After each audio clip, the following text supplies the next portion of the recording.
샬롬 반갑습니다. 오늘도 저와 여러분에게 하나님께서 말씀해 주시고 또 예배 가운데 우리를 그 주님의 사랑으로 또한 감싸 주시기를 간절히 소망합니다. 오늘 우리에게 주신 하나님의 말씀 함께 보도록 하겠습니다. 오늘 우리에게 주시는 하나님의 말씀은 출애굽기 19장 1절에서 6절의 말씀입니다. 출애굽기 19장 1절에서 6절의 말씀을 저와 여러분이 교독하도록 하겠습니다. 이스라엘 자손이 애굽 땅을 떠난 지 3개월이 되던 날 그들이 시내 광야에 이르니라. 그들이 르비딤을 떠나 시내 광야에 이르러 그 광야에 장막을 치되 이스라엘이 거기 산 앞에 장막을 치니라. 모세가 하나님 앞에 올라가니 여호와께서 산에서 그를 불러 말씀하시되 너는 이같이 야곱의 집에 말하고 이스라엘 자손들에게 말하라. 내가 애굽 사람에게 어떻게 행하였음과 내가 어떻게 독수리 날개로 너희를 업어 내게로 인도하였음을 너희가 보았느니라. 5절과 6절은 같이 읽겠습니다. 세계가 다 내게 속하였나니 너희가 내 말을 잘 듣고 내 언약을 지키면 너희는 모든 민족 중에서 내 소유가 되겠고 너희가 내게 대하여 제사장 나라가 되며 거룩한 백성이 되리라. 너는 이 말을 이스라엘 자손에게 전할지니라. 아멘.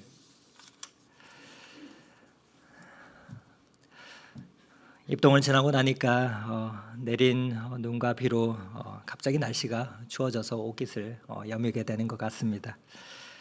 아름다웠던 낙엽이 비와 바람의 순식간에 떨어져 내림을 바라보면서 우리의 인생 또한 빠르게 지나감을 느끼는 계절인 것 같습니다.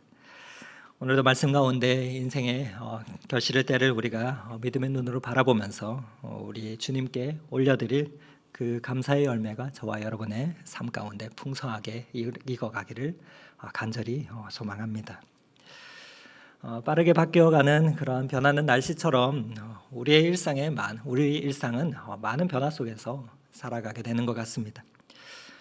불과 짧은 2년여의 그 시간이 코로나로 인해서 또 삶의 많은 부분들이, 삶의 많은 패턴이 새롭게 바뀌어지는 것을 느끼는 요즘입니다. 코로나로 가속되는 그런 변화들은 모든 사회 각 분야에서 우리의 피부에 와닿게 오는 것을 보는데요. 식당에 가면 이제는 사람의 주문보다 그 주문을 접수받는 키오스크와 같은 그런 화면들이 우리를 맞이하는 것을 보게 됩니다. 그리고 주위에 다양하게 생기는 다양한 무인 점포들이 날로 늘어가는 것을 우리가 보지요. TV 광고를 보면 또 점점 짧아지는 휴대폰의 신제품 출시 주기는 모든 것을 빠르게 변화하게 하는 그런 사회의 한 부분들을 우리로 하여금 보게 하는 것 같습니다. 기업들뿐만이 아닙니다.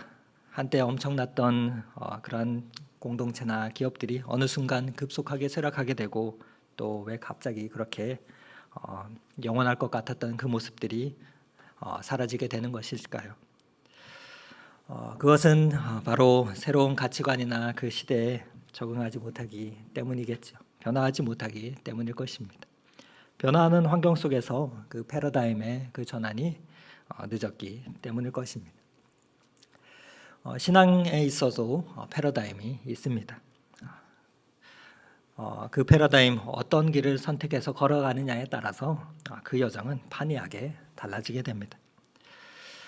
성경을 보면 하나님께서 한때 쓰시려고 존귀하게 세우셨는데 어떤 사람은 소멸해 가고 망해가는 것을 보게 됩니다.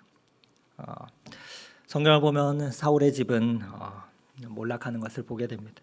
그런데 다윗의 집은 세워지는 것을 또 보게 됩니다. 차이가 어디 있을까? 우리는 그것을 발견할 수 있어야 될 것입니다. 출애굽한 이스라엘의 장정들이 60만이 넘었습니다. 그러나 그 60만 중에서 약속의 땅이었던 가나안에 도달했던 사람은 단지 여호수아와 갈렙뿐임을 우리는 봅니다.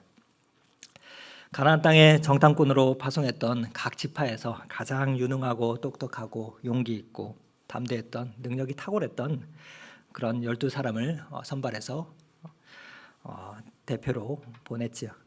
그러나 같은 지역을 보고 정탐하면서 돌아왔던 사람들 중에 10사람의 보고와 또 갈렙과 여호수아의 두 사람의 보고는 달랐습니다. 똑같은 상황을 보고 왔지만 전혀 다른 관점에 의해서 다른 견해가 나왔던 것이죠. 어떤 마음과 삶의 자세로 그 사건을 보느냐에 따라서 전혀 다른 결과가 마주하게 되는 것을 보게 됩니다.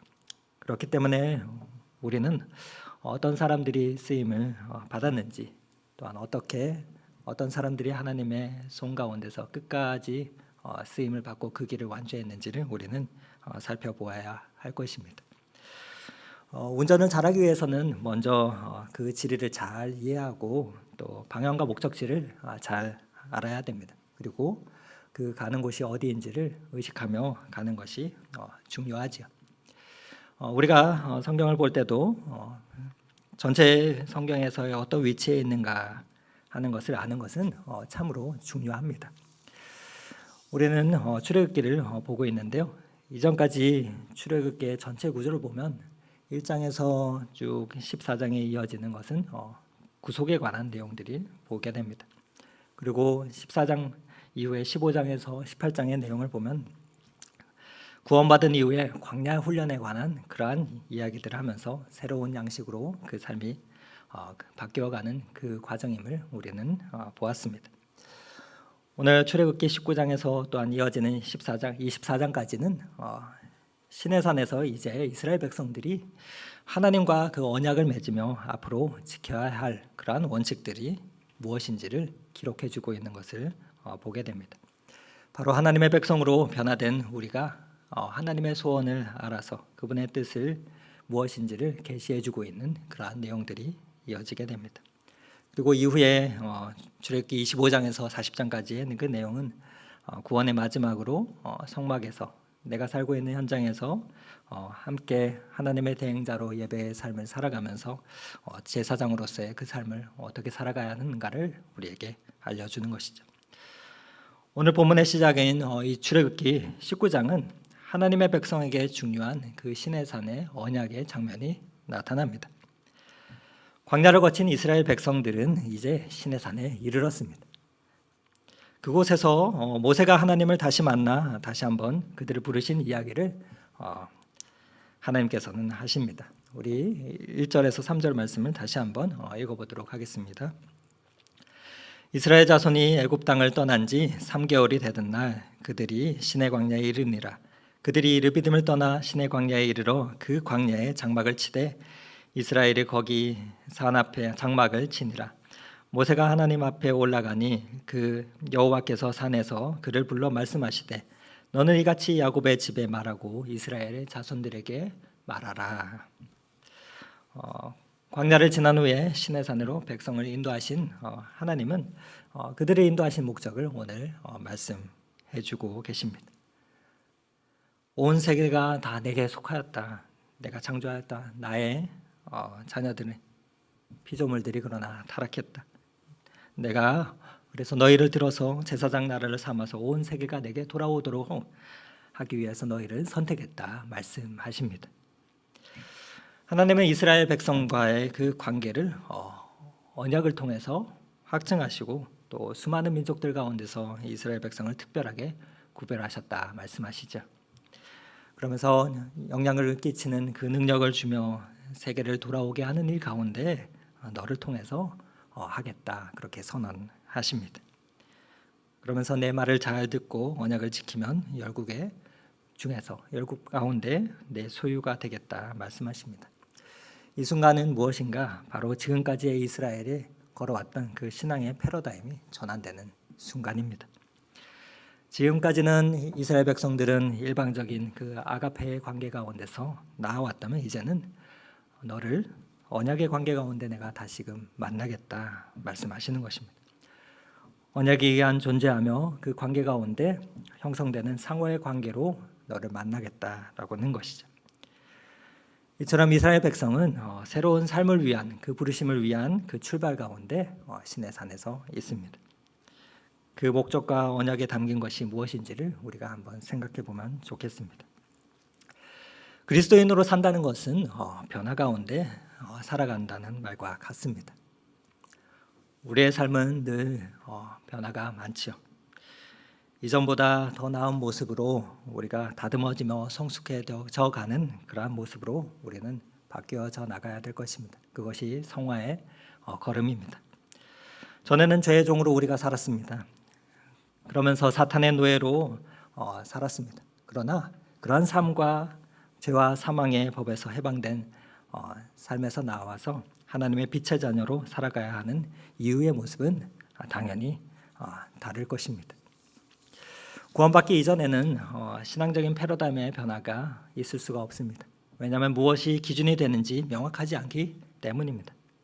내 뜻대로 사는 삶이기 때문이죠. 하지만 구원받은 이후에는 오직 예수 그리스도가 분명한 우리의 표대가 되시기 때문에 그것만을 바라보며 우리는 다름질할 수가 있습니다.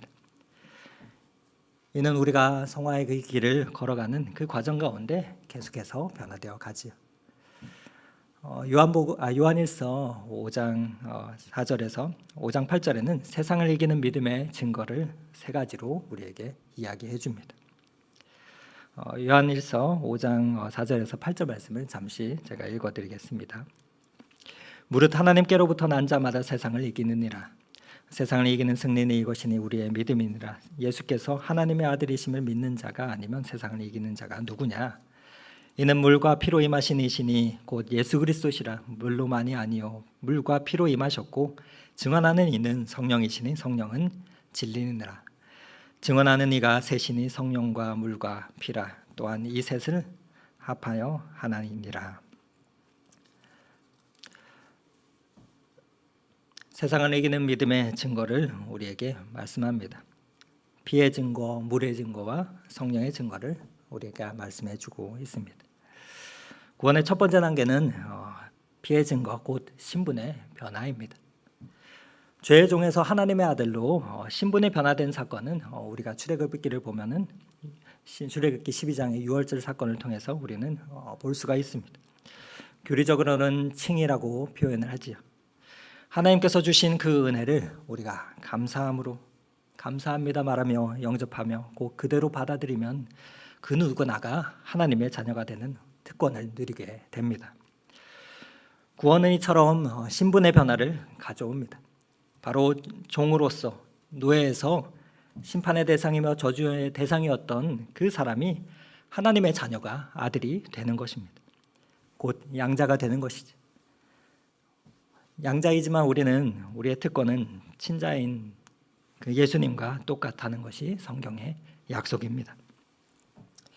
예수님 당시에 로마 시대의 양자는 친자와 똑같은 권한을 소유할 수가 있었습니다. 우리가 잘 아는 네로 왕제도 율리우스 클라우디우스 황제의 친자식이 아니었지만 그는 황제가 될 수 있었습니다. 양자도 친자가 누리는 그 재산의 상속권과 부와 권력과 신분의 동일한 보장을 받을 수 있었기 때문이었죠. 이처럼 하나님의 자녀가 된다는 것은 우리가 어떠한 위기의 상황 가운데서도 그 하나님 아버지 살려주세요 하고 도움을 요청할 수 있다는 의미가 됩니다. 아무리 우리가 잘못하여도 우리의 아빠 아버지 되시는 하나님께 아버지라 부를 수 있는 관계가 되었기 때문입니다. 이처럼 이 피의 증거는 신분의 변화를 가져옵니다. 그렇다면 구원의 두 번째 단계는 무엇입니까? 물의 증거입니다. 바로 세례입니다. 나를 부인하고 하나님이 내 인생의 주인이 되시며 그분을 내 인생의 주인으로 모시며 나의 인생의 열쇠를 하나님께 드립니다라는 그 주권의 변화를 경험하는 것이죠. 여기서부터는 한 단계 더 나아가 다음 단계로 업그레이드 되는 그런 과정입니다. 나의 내면의 세계의 주도권을 누가 가지고 있는가? 신앙의 여정은 누가 왕이냐 하는 것을 묻고 또 묻는 그러한 과정입니다. 전에는 바로가 나를 끌고 다녔습니다. 우리는 세상에게 또 사탄에게 끌려 다녔습니다. 나의 욕심에 끌려 다녔습니다. 그러나 우리가 홍해를 건너며 세례를 받은 이후에는 우리의 삶은 전혀 달라집니다. 내 인생의 주인은 하나님이십니다. 하나님의 인도를 따라서 어디든 쫓아가며 내 삶의 주도권을 하나님께 드리기 때문이죠. 내 인생의 주도권을 하나님께 드립니다 하는 이것이 세례받은 자의 변화된 모습이기 때문입니다. 그때부터 우리의 삶에 대한 생각도 또 시각도 가치관도 변화되기 시작합니다.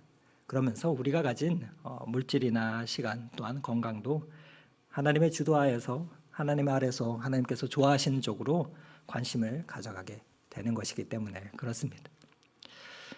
이처럼 요한일서에서는 물의 증거는 모든 주도권을 하나님께 드리는 삶이다 말합니다. 주도권을 드리는 훈련, 이 훈련을 우리가 어디에서 할까요? 우리는 인생의 광야 가운데서 이 훈련을 하게 됩니다. 나를 무너뜨리고 그리스도로 채우는 것이 광야 수업의 목표이기 때문입니다. 우리가 지난번에 보았던 출애굽기 15장에서 18장의 그 광야들을 통과하면서 우리는 나는 죽고 그리스도가 사는 삶, 바로 내가 있어야 할 자리에 그리스도가 채워짐을 우리는 경험하게 됩니다. 우리의 시선을 그러면서 하나님께 드리면서 나아가는 그러한 훈련의 과정인 것이지요. 내 인생의 주도권을 하나님께 드리며 나를 부인하고 그분이 사는 인생, 그것이 세례받은 자들의 걸어가야 되는 그 걸음이자 삶이기 때문에 그렇습니다. 성부와 성자와 성령의 이름으로 나를 부인하며 그분이 나의 인생의 주인이 될 때 우리는 내가 사는 것이 아닌 우리 안에 그리스도께서 사신다 고백할 수 있기 때문에 그렇습니다. 이 훈련이 세례받은 이후의 여정이자 경험이죠. 이러한 고백을 한 사람들은 어떻게 됩니까? 세 번째 단계인 성령의 증거, 그리스도의 대행자로서의 삶이자 성령의 삶을 살아가게 됩니다. 그러면서 우리는 내가 사는 것이 아닌 바로 그분의 인생을 살아가게 되는 것이죠. 하나님께서 내게 주신 그 은사로 사람들을 도와주는 그 삶을 살아가게 됩니다. 하늘의 언어로 영혼을 세워주는 그리스도의 모습으로 살아가게 됩니다. 하나님의 대행자가 되는 그 삶을 살아가게 되는 것이죠. 그러한 삶이 바로 성령의 증거를 가진 삶입니다. 하나님의 영이 우리 안에 들어오면 하나님의 사상으로 우리의 생각이 바뀌죠. 하나님의 철학이 우리의 인생의 철학이 됩니다. 하나님의 비전이 우리의 비전이자 우리의 목적이 됩니다. 그렇게 인격적으로 하나님을 우리가 가슴으로 만나면 하나님의 인격으로 우리가 살아가게 되는 것이죠. 이것은 신의 삶과 성막을 통해서 이루어집니다. 바꾸어 말해서 말씀과 예배를 통해 이루어지는 것이죠. 그리스도와 깊이 하나 되는 그 경험을 저와 여러분이 어디서 합니까? 예배를 통해서 하죠. 하나님의 뜻을 우리가 어떻게 합니까? 바로 하나님의 말씀을 통해서 우리가 압니다. 성막에서 하나님과 연합게 되는 그러한 깊은 세계를 경험하죠. 우리가 예배를 통해서 그 하나님을 경험합니다. 그리고 그곳 가운데서 나올 때는 그 사람들의 얼굴은 주님의 모습을 보게 되는 것이죠. 출애굽기를 보면 성막에서 제사장들이 나와서 너희 죄가 사해졌다라고 선포하면서 이스라엘 백성의 죄가 사해지는 것을 보게 됩니다. 선포하는 그 언어가 하나님의 언어가 됨을 말하는 것입니다. 언어의 권세가 달라지는 것입니다. 그러한 과정 속에 신앙의 패러다임은 계속해서 바뀌어 갑니다. 구원받은 이후에 우리는 구원받았다는 그 감격만으로 살아서는 안 됩니다. 구원받은 이후에 어떠한 성장을 하며 어떠한 패러다임으로 우리가 바뀌어 가는지 또 그리고 우리의 신앙의 여정의 목표는 무엇인지를 우리는 잊지 말아야 합니다. 그렇지 못한다면 신앙의 성장과 성숙은 여전히 더디고 여전히 우리는 출애굽 이전에 그 기적과 은혜만을 구하는 어린아이와 같은 그러한 기복 신앙의 패러다임 속에서 살아가게 되기 때문에 그렇습니다. 그것이 나쁘다는 것을 떠나서 하나님께 쓰임받는 인생이 아닌 혼자만 그 구원만을 갈구하다 떠나는 인생이 되기 때문에 그렇습니다. 하나님은 이스라엘 백성에게 이렇게 말씀하십니다. 4절의 말씀입니다. 내가 애굽 사람에게 어떻게 행하였음과 내가 어떻게 독수리 날개로 너희를 업어 내게 인도하셨음을 너희가 보았느니라. 그렇죠. 출애굽을 거치면서 나일 강물을 피로 변한 사건부터 시작해서 애굽의 군대가 홍해 바다에 몰살하는 그 장면까지, 또 하나님은 애굽 사람들을 심판하시며 놀라운 사건들을 이스라엘 백성에게 보이시며 하나님의 사랑을 보여주셨습니다. 그리고 고통 속에서 광야를 걸을 때에도 구름 기둥과 불 기둥으로 당신의 백성들을 보호하시면서 인도하셨습니다. 은혜이죠. 그러나 그 은혜에만 머물러 있기를 원하지 않으십니다. 한 단계 더 나아가 이제는 쌍무의 언약을 제안하십니다. 5절과 6절의 말씀입니다. 세계가 다 내게 속하였나니 너희가 내 말을 잘 듣고 내 언약을 지키면 너희는 모든 민족 중에서 내 소유가 되겠고 너희가 내게 대하여 제사장 나라가 되며 거룩한 백성이 되리라. 우리는 단순히 하나님께서는 은혜의 하나님이시고 사랑의 하나님이셔서 내가 아무렇게나 살아도 나를 계속해서 사랑하시는 그 분으로 인식하며 오해할 때가 있습니다. 어느 면에서는 틀린 말이 아니죠. 그러나 그것만을 우리가 강조하게 되면 더 이상 우리는 우리의 성장은 요원하게 됩니다. 하나님께서는 은혜의 하나님이시고 우리의 약함을 아시기에 기다려 주시죠. 또 그리고 우리에게 다가오십니다. 그러나 우리가 우리의 그 자리에만 머물러 버리면 우리가 아는 그 복음은 반쪽짜리 복음이 됩니다. 왜냐하면 하나님께서는 우리와 인격적으로 만나고 교제하기 원하시기 때문입니다. 그리고 우리가 그 사랑에 반응하며 응답하기를 원하시기 때문입니다. 5절 말씀에 세계가 다 내게 속하였는 너희가 내 말을 잘 듣고 내 언약을 지키면 이라고 말씀하십니다. 하나님은 내가 거룩하니 너희도 거룩하라 명령을 하십니다. 이제는 하나님의 수준에 우리가 맞출 때가 되었다 말씀하시죠. 그러나 옛 습성을 내려놓기가 쉽지가 않습니다. 한 번에 바뀌면 얼마나 좋겠습니까? 그러나 우리의 어느 부분들은 40년이 걸리는 것을 보게 됩니다. 하나님께서는 그것을 바꾸시기 위해서 우리의 삶 가운데 인생 가운데 고난의 과정을 훈련으로 또 코스로 배열하시는 것을 우리는 봅니다. 그러면서 우리를 만나기를 기대하시는 것이죠.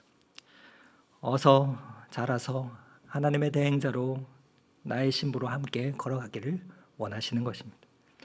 죄악 가운데 있던 우리를 택하셔서 내가 너의 파트너가 되겠다 말씀하십니다. 하나님께서는 그것을 절대로 포기하지 않으십니다. 광야를 통해서 바꾸시며 성숙하게 하십니다. 그런 여정 속에서 시내산에 도착하게 하시는 것이죠. 시내산에 도착하시니 하나님의 그 자신의 마음을 우리에게 보여주십니다. 그것은 우리가 그분의 파트너가 되기 때문입니다. 신부가 되기였기 때문이죠. 배우자는 자비를 베푸는 그러한 관계가 아니라 인격적으로 만나는 관계이죠. 이제는 하나님께서 나는 이것을 좋아하고 저것을 싫어한다며 시내산에서 이스라엘 백성에게 알려주시는 것입니다. 바로 출애굽기 우리 19장에서 이어지는 24장까지 십계명으로부터 시작되는 그러한 시내산 언약의 내용입니다. 그 말씀을 통해서 하나님께서는 어떤 분이시고 어떠한 것을 좋아하시는지 또 어떤 것을 싫어하시는지를 우리는 알게 됩니다. 하나님의 뜻과 그 사상과 그것이 철학이 무엇인지를 우리는 공부하기 시작합니다.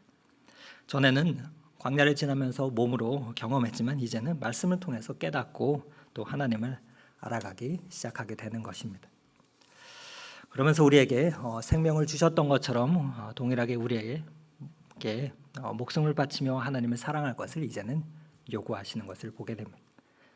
마치 예수님이 부활하신 후에 갈릴리 바닷가에서 제자들에게 다가가면서 사도 베드로에게 내가 나를 사랑하느냐 물으시는 것과 같은 그러한 변화의 질문입니다. 주님이 우리를 위해서 목숨을 주셨듯이 우리도 목숨을 다해 주님을 사랑해야 합니다. 그러나 우리는 그 하나님의 사랑에 대해서 온전히 응답하지 않고 우리는 이용하려 하는 것을 날마다 발견하게 됩니다. 그러면서 복을 달라고 거래하는 것을 마주합니다. 우리는 마음을 다해서 목숨을 다해서 뜻을 다해서 하나님을 섬겨야 하지만 우리는 그렇지 못함을 예배 가운데서 말씀 가운데서 발견하는 것이죠. 하나님께서는 100%를 당신의 100%를 우리에게 다 주셨습니다. 그것에 응답하는 것이 인격적인 그 사랑의 관계인 것이죠.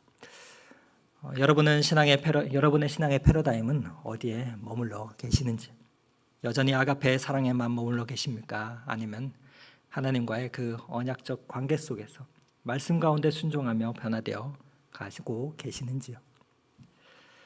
성경학자들은 오늘 이 출애굽기 19장 3절에서 6절의 말씀을 모세오경의 핵심 구절로 봅니다. 그 이유는 하나님이 이스라엘과 맺으신 그 언약의 본질과 목적이 나타나 있기 때문에 그렇습니다. 광야를 지난 후에 이스라엘 백성들은 시내산으로 옵니다. 그곳으로 인도하신 하나님은 그들의 인도하신 그 목적을 말씀해 주시는 것이죠. 다시 한번 우리 함께 5절과 6절 말씀을 읽어보도록 하겠습니다. 세계가 다 내게 속하였나니 너희가 내 말을 잘 듣고 내 언약을 지키면 너희는 모든 민족 중에서 내 소유가 되겠고 너희가 내게 대하여 제사장 나라가 되며 거룩한 백성이 되리라. 너는 이 말을 이스라엘 자손에게 전할지니라. 그 목적은 너희를 제사장 나라로 만들기 위함이라 말씀하십니다. 이를 모르면 우리는 탕자처럼 살다가 천국을 가는 것이고 그 심정을 알아 깨닫고 순종하게 되면 우리는 하나님의 대행자로 거룩한 신부로 왕같은 제사장으로 살면서 영광 속에 나아가게 되는 것입니다. 그 언약의 약속이 무엇입니까? 세 가지로 오늘 말씀은 이야기합니다. 첫 번째, 하나님의 소유가 된다라고 말씀합니다. 하나님은 애굽과 광야에서 행하신 일들을 통치의 그 증거로 우리에게 제시하십니다. 이스라엘에게 하나님의 소유가 되겠다라고 말씀하십니다.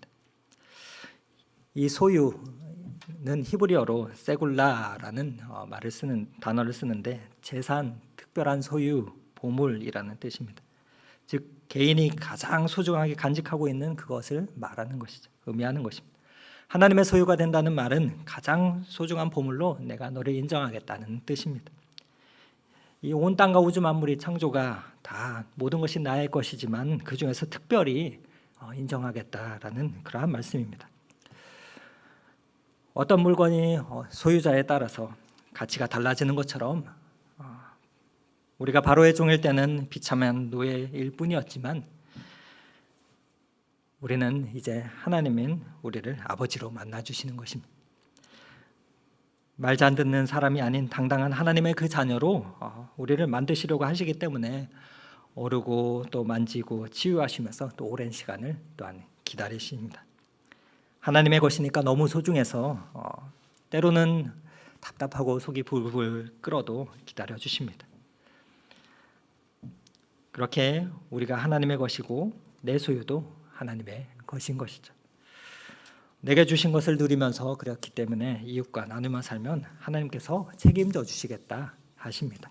우리가 하나님의 소유이기 때문에 그렇습니다. 두 번째로 언약의 약속은 제사장 나라가 된다라고 말씀하십니다. 하나님의 소유를 부연 설명하는 그 표현으로 바로 이어지는 6절에 제사장 나라 거룩한 백성이 나옵니다. 이는 하나님이 이스라엘 백성을 통해서 온 세계를 통치하시겠다, 다스리시겠다라는 말씀입니다. 우리가 잘 아는 암송하는 베드로전서 2장 9절 말씀에 보면 택하신 족속이요 왕 같은 제사장들이라 표현이 나오지. 하나님의 부르심은 개인이 아니라 그룹입니다. 출발 시에만 개인일 뿐입니다. 아브라함이 그러했습니다. 그리고 모세가 80년 동안이나 훈련받은 이유는 이 하나님의 나라 때문이었습니다. 하나님은 이스라엘을 세우시고 열국이 그 영향 아래서 나아가게 하려 하셨습니다. 저와 여러분도 마찬가지입니다. 내게서 출발해서 우리의 가정과 우리와 연결된 수많은 사람들과 직장 그리고 교회가 그 수많은 나라들이 그곳이 그 자리가 영향을 받게 되는 것이죠. 내가 복 받으면 주변의 사람들이 우리의 영향을 받아서 있어야 한다는 그런 말과 같습니다. 우리의 가정이, 우리의 교회가 그렇기 때문에 복을 받으면 나누어야 하는 것이죠. 왜냐하면 제사장은 한 팔로는 하나님을 붙잡고 다른 한 팔로는 내 손에 필요한 사람들을 붙잡아주는 자들이기 때문에 그렇습니다.